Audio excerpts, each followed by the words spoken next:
MINUSMA était installé au Mali, le Mali continuait à être occupé, envahi par les terroristes. Et Guterres a fini par dire que la MINUSMA n'était pas au Mali pour combattre les terroristes, parce que ce n'est qu'une force de maintien de la paix. Et on ne peut pas maintenir la paix quand la paix n'existe pas. Voilà les propos de l'ONU. Voilà les propos de Guterres. Tout le monde se souvient du numéro de Guterres dans l'affaire des mercenaires de Wagner. On les prend, on constate qu'ils ne font pas partie des effectifs de l'ONU, mais Guterres s'est permis de menacer le Mali. Et il était soutenu en cela par toute la smala des pays de l'OTAN, de l'Union européenne.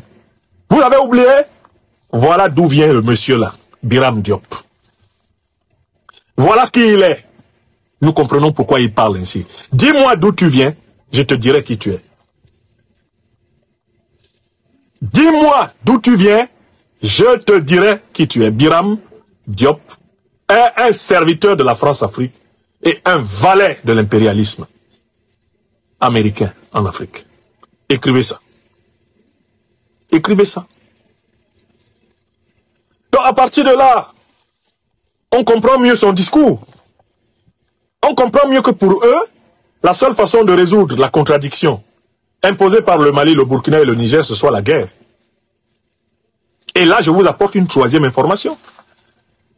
Voici des gens qui disent qu'ils veulent émanciper le Sénégal, qu'on doit tourner la page, qu'on doit aller vers un partenariat gagnant-gagnant, et qui sont pris la main dans le sac en train de demander à l'Union européenne de les aider à surveiller leurs frontières avec les pays africains. La lettre du continent a révélé. Plusieurs autres documents révèlent que le Sénégal demande actuellement, le nouveau régime sénégalais demande à l'Union européenne de l'aider à surveiller ses frontières, notamment sa frontière avec le Mali. C'est-à-dire quoi? C'est-à-dire que des forces que le Mali, le Burkina et le Niger ont prié de quitter le continent africain et de rentrer en Europe, rentrer en Amérique, Bassirou Diomaye et Sonko se proposent de les reprendre au Sénégal et mieux de les installer à la frontière avec le Mali. Oui, c'est une information, elle est disponible. Ils ne peuvent pas nier. J'ai recoupé, j'ai trouvé au moins 15 documents qui attestent de cette demande. Sous couvert de combattre contre l'immigration clandestine, on va installer des bases de drones tout au long de la frontière sénégalo-malienne et en réalité renforcer les groupes qui déstabilisent le Mali.